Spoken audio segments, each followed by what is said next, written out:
Bienvenue à la communauté des consciences qui s'éveillent. Écoutez une interview exclusive avec un intervenant passionné par le mieux-être, alliant un équilibre entre l'âme, le corps et l'esprit. Des personnes en quête de sens porteront leur voix au micro du podcast pour vous apporter une meilleure connaissance de vous-même, des autres et de l'environnement. Il y aura aussi bien des thérapeutes que des médecins, des auteurs, mais pas que, puisqu'il y aura aussi des artistes, des réalisateurs, des journalistes et des porteurs de projets sens. Mon objectif est qu'après chaque interview, votre énergie se sente décuplée, que vous soyez reboosté pour croire en vos rêves et pour continuer votre cheminement personnel. Pour soutenir ce projet Sens, vous pouvez vous abonner au podcast pour suivre tous les épisodes, vous abonner à la newsletter sur le lien Linktrambio via le compte Instagram ou Facebook, nous suivre sur les réseaux mais aussi faire un don ou commander un Zafou ou Bolster de la marque Consciousness, fabrication française et produits de grande qualité assurés. Très belle écoute, à bientôt. Bonjour aux consciences qui s'éveillent. Ce matin, je suis vraiment très contente d'accueillir Aurélie au micro du podcast. Salut Aurélie. Salut Evelyne, ravie d'être là. Comment tu te sens ce matin? Ça va bien, merci. Alors, on a de la chance aussi d'être en Normandie et on a un beau soleil devant nous. Mais oui, comme quoi ça arrive, hein. Exactement. Et ça fait du bien. Ouais. Je voudrais te présenter pour les auditeurs qui te connaissent pas. Donc, tu es spécialisée dans les mémoires familiales et cellulaires. Tu es thérapeute dans les blocages inconscients et les blessures invisibles. Donc, tu as une approche intuitive et aussi médiumnique puisque tu détectes quelles sont les blessures, mais pas que, les traumatismes, les mémoires familiales aussi. On va parler aussi de croyances limitantes qui nous empêchent de vivre pleinement notre vie. Donc, je trouvais que c'était intéressant aussi d'appuyer, voilà, sur les croyances, limitantes puisqu'on y est tous, confrontés aussi et surtout les mémoires familiales, qui est vraiment un sujet phare, en tout cas des auditeurs, du podcast. Je parlerai aussi de mes ressentis parce que, grâce à toi, j'ai expérimenté aussi, justement une séance, donc on en reviendra au fur et à mesure des questions aussi et des échanges. Mmh. Dans un premier temps, Aurélie, je voulais te poser la question de qu'est-ce qui t'avait amené à te spécialiser justement dans les mémoires familiales et cellulaires? Eh bien écoute, c'est une bonne question. En fait, je me suis formée à plein de choses, mais c'est pendant une de mes séances, je faisais surtout du nettoyage énergétique et surtout je travaillais surtout sur le subconscient et les croyances limitantes et en me connectant donc à l'énergie de la personne. Mais c'est arrivé, que les informations qui me sont venues sont arrivées sur justement des mémoires, familiales. Donc en fait, j'ai été guidée. Voilà, j'ai Mmh. pas appris ça ou j'ai pas été formée là-dessus.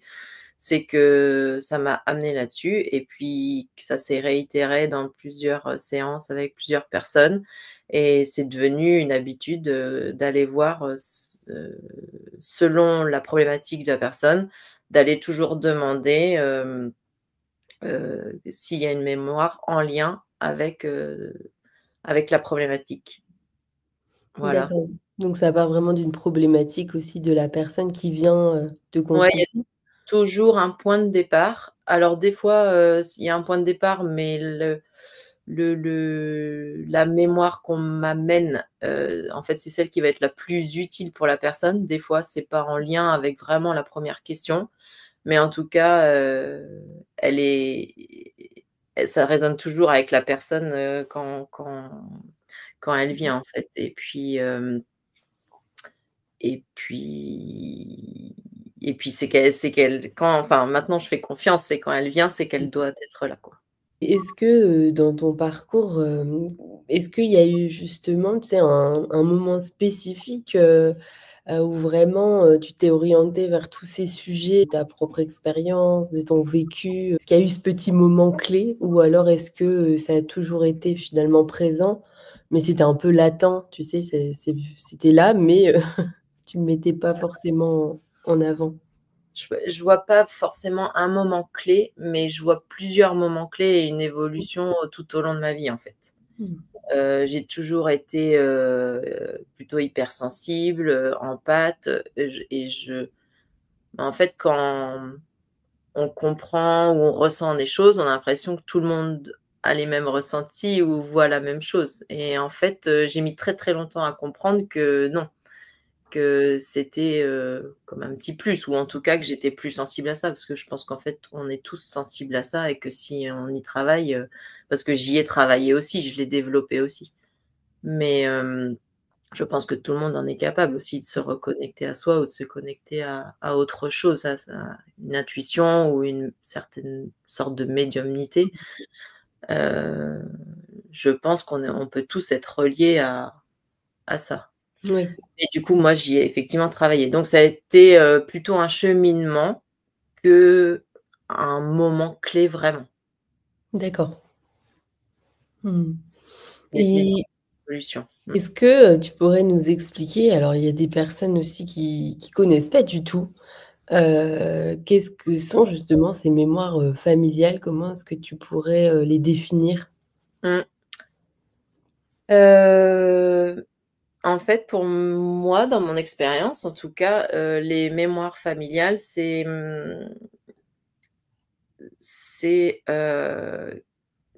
toujours dans l'invisible, en fait. C'est quelque chose d'invisible. Alors Mmh mh. maintenant, on a la physique quantique ou l'épigénétique qui C'est vrai. commencent à apporter des réponses, même s'ils ont pas encore toutes les réponses, mais en tout cas, ça commence à être prouvé scientifiquement. Mais par exemple, l'épigénétique, je crois qu'ils trouvent pas encore où. Ils savent que le message est transmis de génération en génération, mais ils trouvent pas où. C'est ni dans l'ADN, ni vraiment dans les cellules. Moi, je pense que ça c'est dans des couches, plutôt Mmh. invisibles, mais voilà, je suis pas scientifique, donc ils trouveront ce qu'ils trouveront. Mais en tout cas, c'est chouette que ça avance de ce côté-là parce que ça crédibilise Oui, aussi un peu, oui. nous les thérapeutes, quand ça reste, bah, invisible, en fait. Donc mais en tout cas pour moi, les mémoires, elles sont transmises. De quelle façon? Je ne sais pas, mais elles sont transmises, et c'est souvent des traumatismes, des blessures, des choses non réglées d'ancêtres, donc grand-mère, arrière-grand-mère, enfin et voilà, des aïeux, ça va de plus ou moins loin. Hem, on dit souvent parce que du coup après j'ai étudié beaucoup la psychogénéalogie ou tout Mmh. ça. Une fois que moi j'ai découvert ça en séance, je me suis intéressée, j'ai lu beaucoup de livres et cetera là-dessus aussi. Donc on dit qu'on remonte jusqu'à 7 générations. Ça, j'en sais rien, mais en tout C'est cas, beaucoup, c'est déjà beaucoup. ouais, c'est déjà beaucoup. En tout cas, moi, ce que je vois dans mon expérience, parce que maintenant, j'en ai fait énormément, c'est souvent des émotions ou des choses, non dites aussi, que l'ancêtre a envie de transmettre ou de libérer et qu'il n'a pas pu libérer pendant sa vie.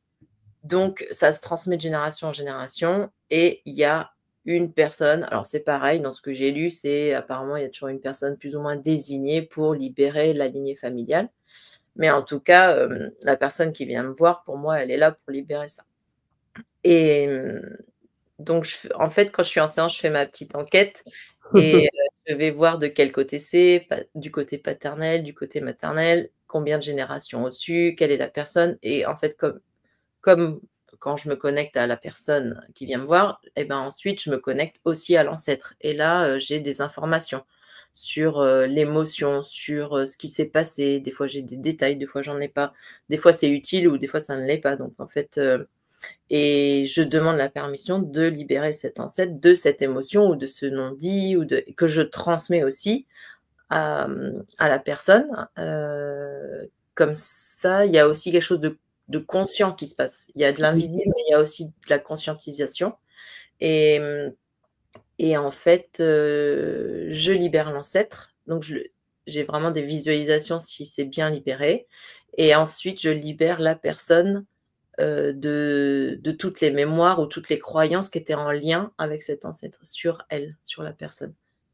Je sais pas Mmh. si c'est clair, mais du coup, Oui, ça oui, se fait en oui. 2 temps. D'abord l'ancêtre et ensuite la personne et normalement, ça libère aussi, ça impacte forcément, la lignée et même, les enfants si la personne a des enfants, ça va Mmh. libérer tout le monde, en fait. Ça impacte tout l'arbre généalogique. Ouais, Voilà. ça, c'est hyper important de le dire. C'est vrai Ouais, que ce qui est pas résolu, en fait, ça va venir, se répéter aussi sur nos propres enfants. C'est ça qui est en fait, important. c'est ouais, c'est ça. C'est une vibration. Donc en fait, si la vibration, elle est libérée, ça libère aussi, l'énergie qu'on émet, autour de nous, de ses Oui. enfants, de ses proches ou voilà. Mmh. Waouh, c'est hyper, parlant parce que pour l'avoir expérimenté aussi, moi ce que j'ai apprécié en tout cas dans ce que tu fais aussi, c'est que tu demandes toujours l'autorisation. Tu en parlais tout à l'heure d'ailleurs et tu demandes aussi l'autorisation, ne serait-ce aux ancêtres, mais pas que, aussi à la personne, que tu Ouais, manipules, on va dire, ouais, en tout cas la patiente. ouais. Personne qui vient te consulter, ouais, ça c'est Mmh. hyper bien. Est-ce que tu peux justement nous parler un peu, avant de rentrer, sur le côté pratique et comment tu fonctionnes, mais plutôt est-ce que tu as des exemples, tu sais, de blocages inconscients, liés justement au transgénérationnel, de personnes qui viennent te consulter, qui se répètent souvent? Ouais, ben, j'en ai plusieurs effectivement, mais j'ai envie de te raconter la première justement quand j'ai découvert, la première fois une information sur les mémoires, d'un ancêtre. C'était, alors pour le coup, c'était pas une cliente entre guillemets, «classique» puisque Oui, c'était une petite fille de 5 ans. C'était sa maman d'accord. qui m'avait demandé, donc j'ai fait là, c'était sur photo et en fait, cette petite fille était, sous traitement épileptique, malgré qu'elle ne soit pas vraiment épileptique, mais c'était le seul traitement qui fonctionnait, pour la calmer. C'est en fait, elle avait quand elle était en forte fièvre pour, si elle avait un rhume ou je sais pas quoi, elle partait en forte fièvre, elle dépassait les 40-41 et ça finissait toujours aux urgences en réa, en fait la maman me disait qu'elle était même habituée au protocole, au petit sac, au machin, nin, tellement ça se répétait, répétait. Donc sur la pho en donc sur photo, j'ai été voir, déjà les informations que j'avais et je lui ai transmis. En fait, c'est là que j'ai vu la première fois une mémoire d'une arrière, grand-mère et j'ai ressenti et visualisé une femme qui accouchait, mais qui avait une forte fièvre. L'accouchement se passait mal et en fait, elle est morte en couche. Le Mmh. bébé est né, mais la femme est morte en couche. Waouh, Hem j'en ai et des frissons, c'est ouais, ouais, ouais et et donc j'ai transmis d'abord juste l'information à la maman et elle m'a confirmé. Donc parce que des fois, c'est bien aussi quand on a les confirmations et surtout pour la personne, pas pour moi, mais pour la personne parce que du coup, ça fait vraiment encore plus sens et c'est là que ça mmh, concrétise aussi. Mais, le alors c'était pas l'arrière-grand-mère, c'était l'arrière-grand-tante, hein. Des fois, ça se décale de mais peu importe et du coup, elle m'a dit: «C'est vrai, mon arrière-grand-tante, elle est décédée, nin c'est sa mère, enfin la l'arrière-grand-mère qui avait élevé la petite du coup», enfin voilà. Donc j'ai dit: «Si vous voulez, je peux faire le soin sur la petite et libérer, cet ancêtre et libérer, Lola». Donc je peux le dire parce qu'elle m'a témoigné et c'est sur mon site et voilà, donc je peux citer et heu et bien, du coup, ça fait 2 ans, ouais, même un peu plus de 2 ans.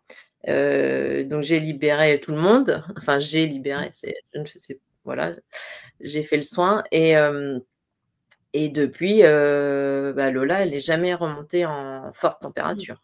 Quand elle était malade et cetera, elle est pas voilà, sa maman m'a dit, même on a fait le point encore 2 ans après et elle a jamais, reconvulsé et jamais remonté, en fièvre, au-dessus de 39 quoi. Mmh, c'est incroyable quand même de se dire que vraiment, en manipulant justement ce monde invisible que tu captes, Ouais, que tu perçois, ça arrive à se retranscrire plutôt dans la matière c'est et ça. ma question, c'est est-ce qu'il y a un délai justement d'intégration, d'imprégnation dans la matière? Alors moi, ce que j'ai remarqué, c'est que sur les enfants de parce qu'après j'ai fait d'autres enfants, parce que évidemment je fais plutôt les mamans, mais des fois elles me donnent aussi, elles me confient, un problème avec leurs enfants. Lola, là, c'était la première fois. Moi, ce que je remarque, c'est que ça fonctionne encore plus vite sur les enfants, parce que je pense qu'ils sont pas encore imprégnés, ils n'ont pas encore eu le temps, que ce soit bien incrusté, on va dire. Mmh. Alors que quand on a, 50 ans ou 60 ans, ben, ça va être un peu plus long à débunker, on va dire. Et encore, c'est une de mes croyances, hein, parce que c'est arrivé aussi, je te donnerai un autre Mmh exemple mh. tout à l'heure, d'une femme qui avait des gros maux de ventre et en fait, en une séance, c'était terminé. Donc, il peut se D'accord. passer des mini miracles, comme ça. Mais, en tout cas sur les enfants, c'est sûr. parce que j'ai eu un autre petit garçon de 5 ans qui avait du mal à aller aux toilettes et tout ça. Je ne sais plus, c'était l'arrière-grand-père, je ne sais plus, parce que j'ai du mal à retenir tout, mais l'histoire exactement. Mais en tout cas, 2 jours après, la maman, elle m'a dit: «C'est incroyable, il va aux toilettes tout seul, et machin, il a plus peur», il y avait aussi de la phobie scolaire avec. Enfin, ça a déclenché, tout quoi, enfin, ça a Mmh. tout remis en place. Et ce que je vois aussi, ce qui est dingue, en plus Lola, c'était ma première, donc même moi, j'en revenais pas. Puis, Bien sûr. ce qui est dingue, c'est qu'en plus, la petite, elle n'a absolument pas conscience puisqu'elle n'est pas en direct avec moi.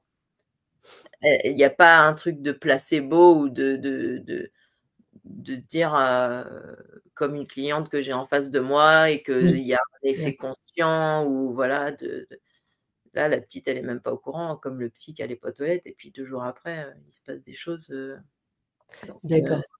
Donc dans ces cas-là, quand ils sont pas en face de toi, tu travailles à partir d'une photo, c'est ça? Ou comment est-ce ouais, que ça se passe?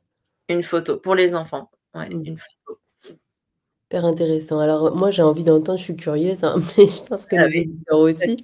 Mais est-ce que tu avais une autre anecdote à nous raconter justement de libération, Ouais, bah, justement, donc cette cliente-là qui avait beaucoup des maux de ventre plus que des maux de ventre parce qu'elle avait fait des examens pour voir si elle avait des calculs, elle avait fait une échographie, elle avait fait et ça faisait, des mois et des mois et des mois qu'elle cherchait et qu'elle trouvait pas et bon, j'ai des clientes quand même un peu ouvertes d'esprit évidemment et connectées, donc elle avait avec son pendule, elle avait vu que c'était du transgénérationnel, donc elle m'avait trouvée, sur Instagram et on a fait une séance et là, j'ai vu que c'était une grand-mère, alors là, pour le coup, là, je l'ai visualisé beaucoup de noir dans son ventre et j'ai vu que c'était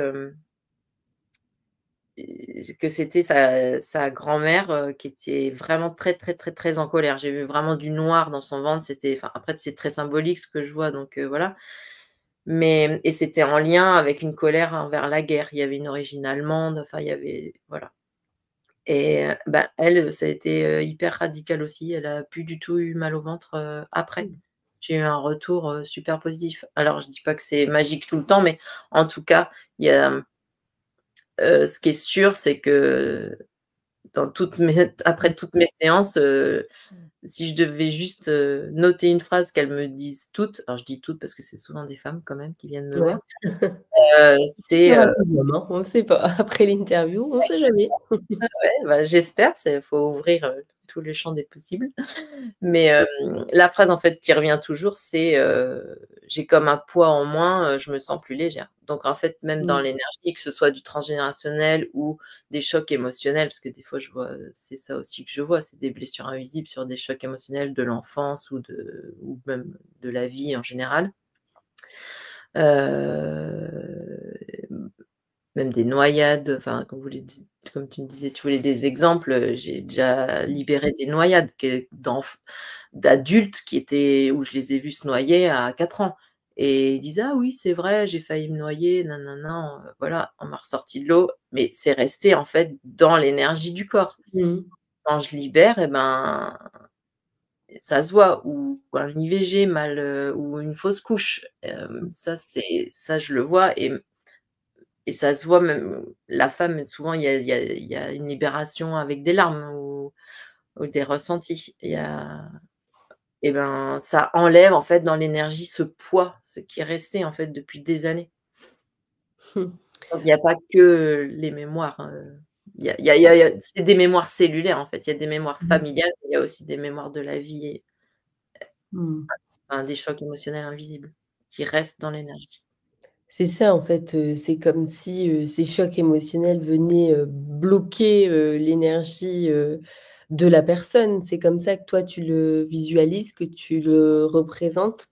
Ça bloque et en fait souvent, ça impacte le corps en fait, parce que là ça fait les maux de ventre ou alors souvent on se sent oppressé, du mal à respirer ou la gorge ou enfin c'est souvent là que ça bloque, Mmh.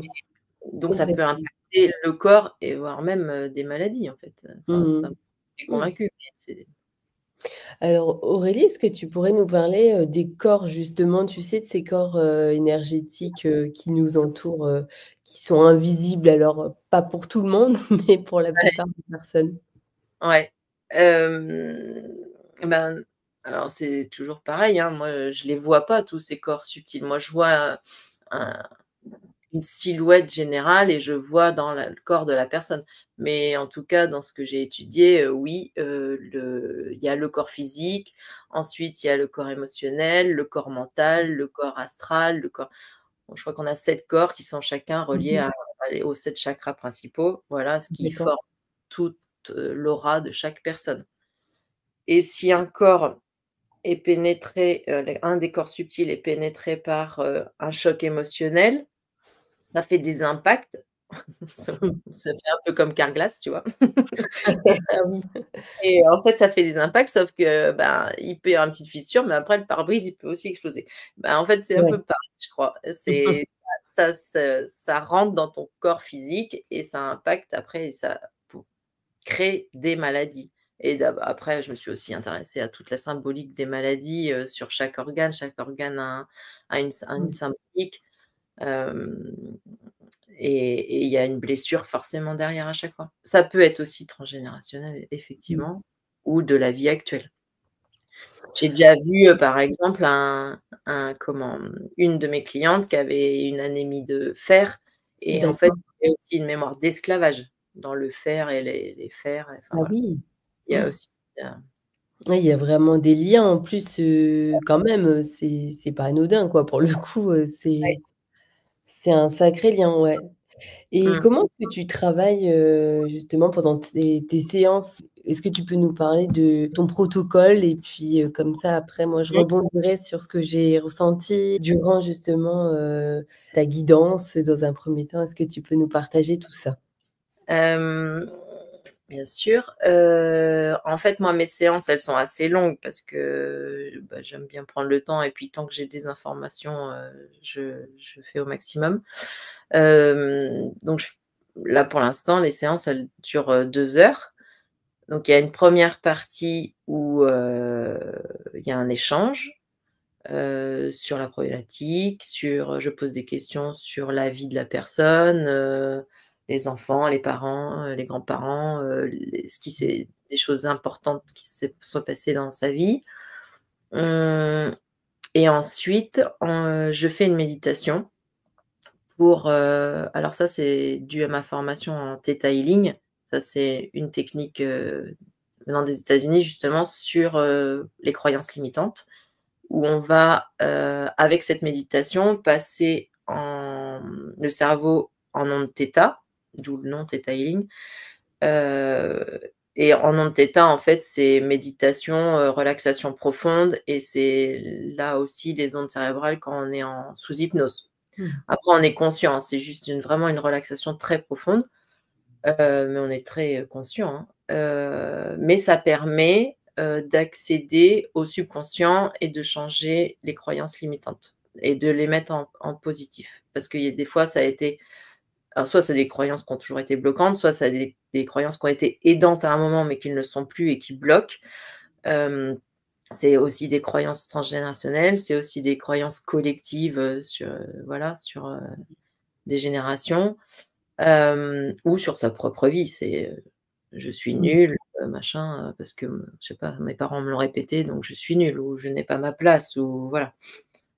Hem et donc une fois qu'on a fini la méditation, c'est là que je me connecte à la personne, et que je fais une lecture, énergétique en fait, et que d'abord, il y a d'abord souvent un grand nettoyage, des énergies, voilà, qui sont dans la vie actuelle toujours, des petites colères, des machins, et ensuite,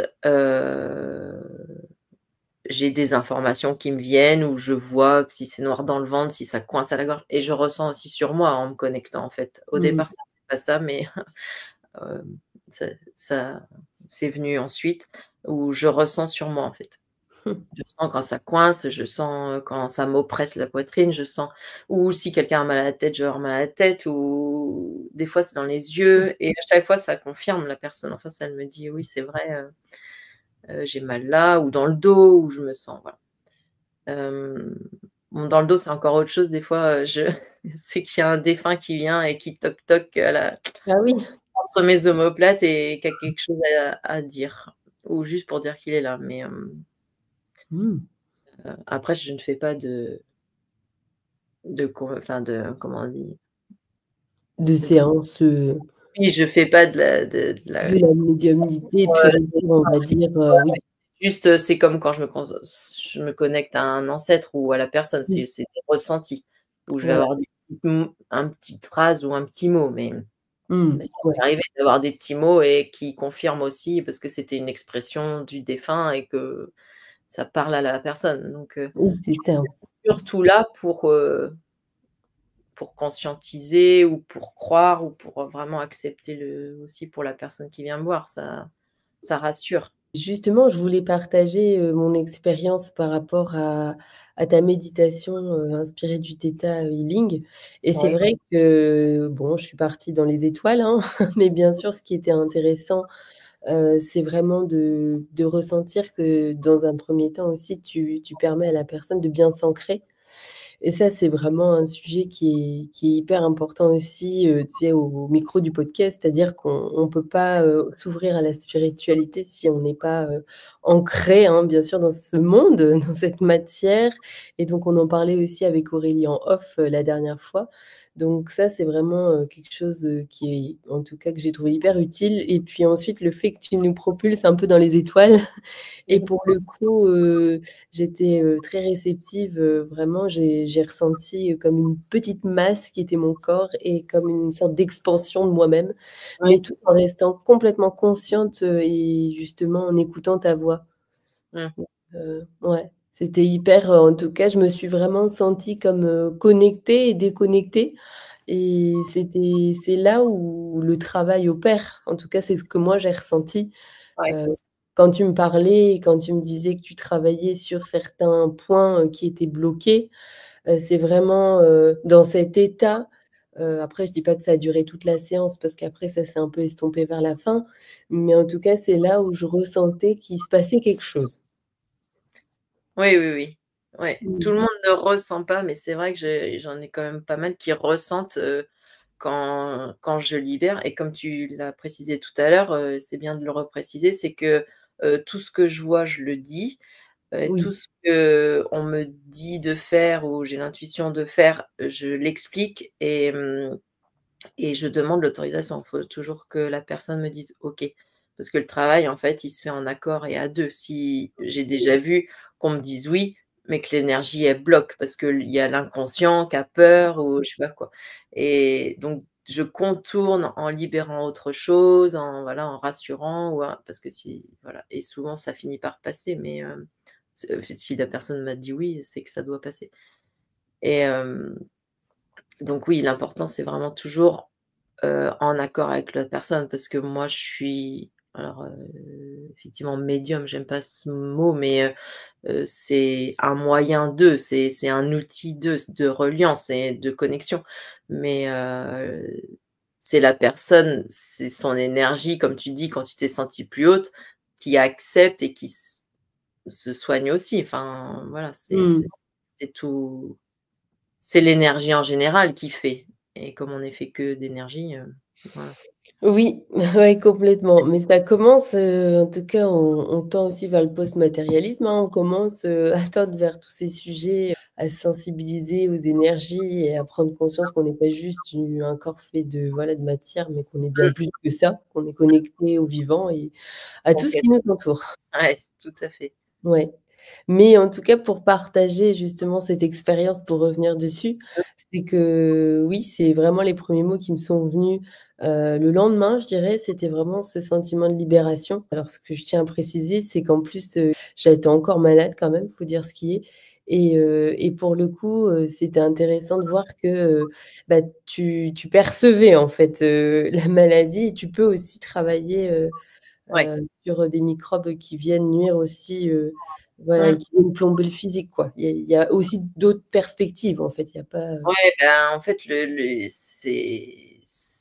y a pas de limite, c'est comme quand je disais: «C'est mémoire cellulaire, c'est mémoire, invisible, c'est mémoire», c'est tout, en fait, c'est toute l'énergie et l'énergie, si on a une faiblesse parce qu'on est un peu bas en vibration, mmh, fatigué ou voilà, et ben, évidemment, on va être plus réceptif à se choper un virus ou et cetera.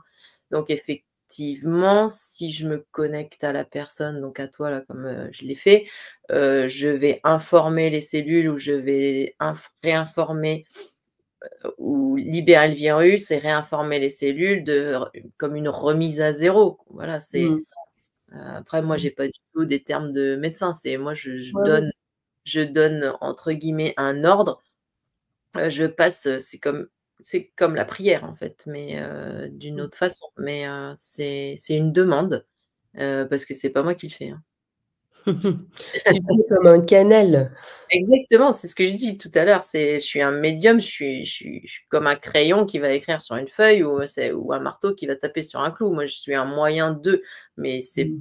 je demande en fait, je suis un moyen de me relier, entre la personne et là-haut et travailler dans l'énergie plus haut mais enfin, pour moi, c'est pas moi qui fais Oui. et Mmh. d'ailleurs, souvent je vois des énergies qui viennent m'aider. Mmh. Mmh. Ça aussi, intéressant. Tu n'es pas toute seule, Aurélie. Non, je demande, hein, c'est pas moi. J'ai des collègues de travail, en fait, c'est ça. Ah ouais. Bon, bah, ça va, tu es pas toute seule. C'est toujours bien d'avoir des collègues quand même. Ouais.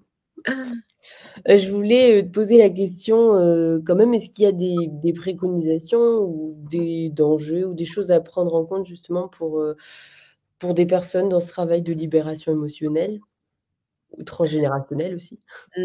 Non, moi, ce que j'avais appris en formation pour le Theta Healing, c'est qu'on ne pouvait pas intervenir sur des personnes, en des cas psychiatriques en bipolarité ou schizophrénie. Ça, c'était les 2 seuls, voilà. Après autrement, non. Moi, je dis toujours que quand on est prêt, c'est que ça vient à nous, c'est qu'on est prêt. Il Mmh. n'y a pas de souvent les gens ont peur, ça c'est un message aussi que j'ai envie de passer, c'est que les personnes ont peur d'aller ressasser le passé, comme quand on va chez le psy, qu'on y est des années, que voilà. Alors Mmh. c'est bien d'aller chez le psy, de conscientiser, mais moi quand je vois que ça reste bloqué, Dans le dans corps, l'énergie et ouais. dans le corps, on peut toujours aller chez le psy. Puis d'ailleurs, de le répéter, ça entretient même l'énergie d'en parler trop toujours, parce que ça entretient en fait, cette énergie. Elle reste ou elle grandit. Hem, donc c'est bien de le conscientiser, mais c'est bien aussi de pas le ressasser ou le garder. C'est hyper intéressant ce que tu dis aussi, c'est-à-dire, après bien sûr, moi je pense toujours aux complémentarités. En fait, c'est vrai que ça dépend de chacun, mais comme tu dis après, dans mon cas, pour avoir essayé aussi la gestalt où il faut beaucoup parler, bon après il faut se connecter à son corps et cetera. Mais c'est vrai que c'est pas toujours, simple en fait de ressasser parce qu'après des fois tu as le sentiment d'être bloqué, dans le mental et comme Ouais, tu c'est dis, le ça. mental, ça va pas débloquer non plus le corps et les énergies, donc toujours cette complémentarité de travailler sur les 2 quoi, de Ouais, essayer oui, de c'est important, hein, tout est mmh mh. complémentaire, tout est bien à faire.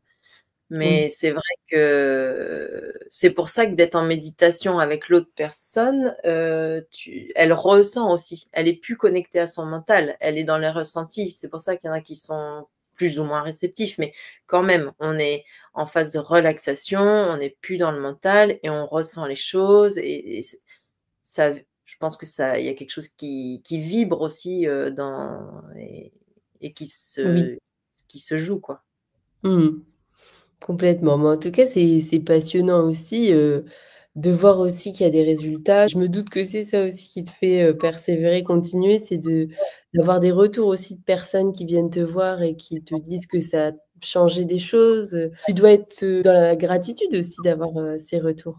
Ah mais c'est moi j'adore et puis, c'est hyper, gratifiant pour moi, évidemment, hein, mais, heu, enfin, je crois que je suis là pour ça. Moi, j'adore faire du bien aux gens et mon petit mantra que je mets, c'est: «Si tu vas mieux, le monde ira mieux». Mmh.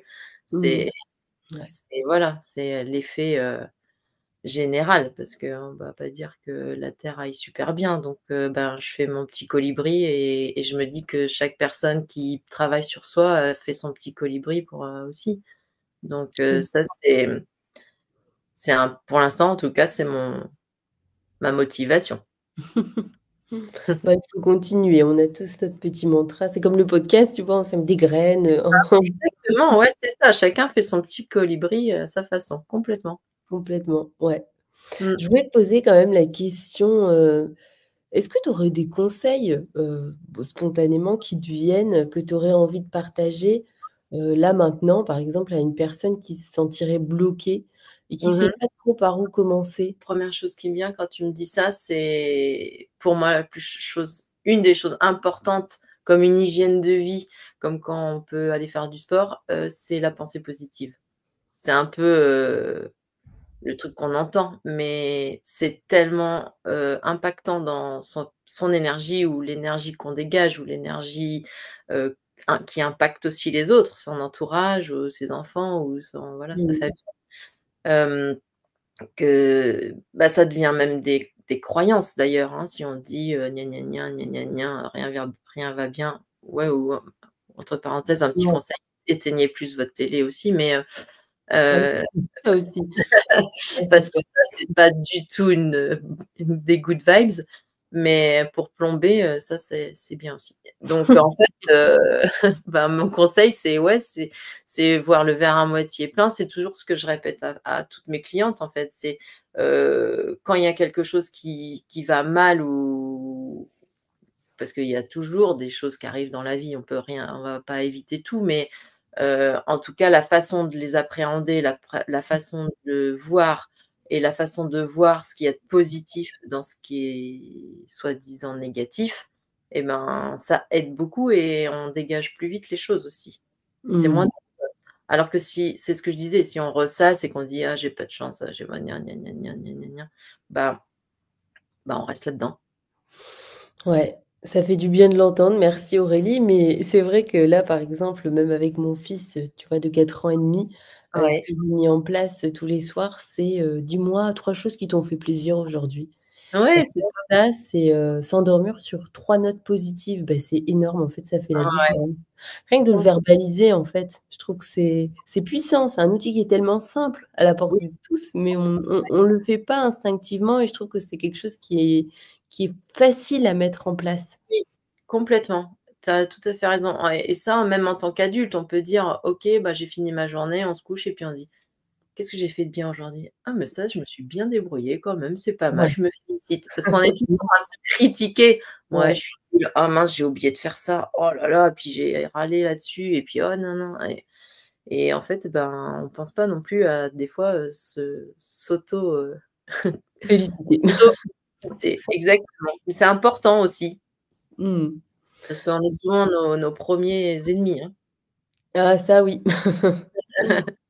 Mais en tout cas, toi, tu peux, travailler donc à distance, tu travailles, en face à face, tu travailles, en présentiel aussi Aurélie ou que à distance?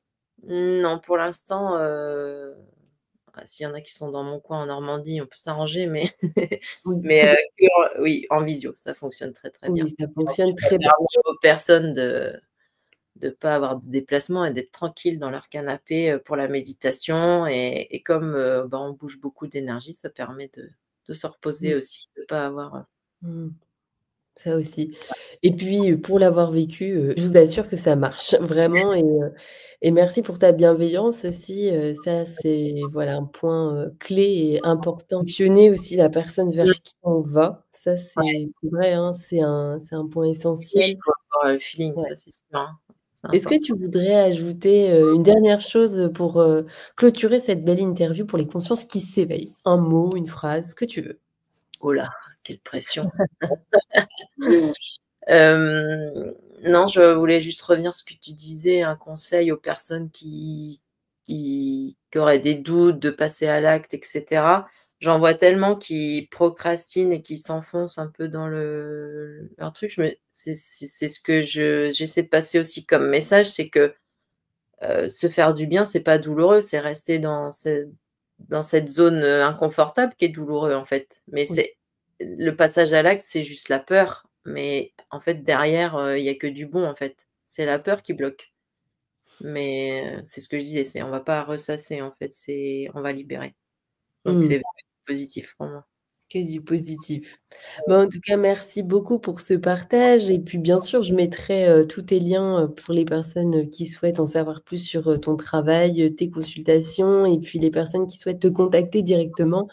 Je Mmh. partagerai aussi, ton adresse, enfin ce que tu voudras, qu'on partage pour, les auditeurs et les auditrices et puis tes réseaux également puisque tu es aussi sur Instagram, sur Facebook Oui, et puis ton site officiel. C'est déjà pas mal. ça va, c'est déjà beaucoup de travail ça aussi.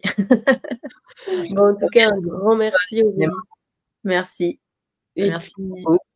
merci pour ce partage et puis, bien sûr, je vous souhaite de passer une très belle journée et n'hésitez pas à partager donc ce podcast qui fait du bien au cœur, à l'âme, à l'esprit et puis aussi au corps physique, hein. On a parlé aussi de toutes ces choses en même temps, que ce soit un ami, un membre de la famille et même un collègue.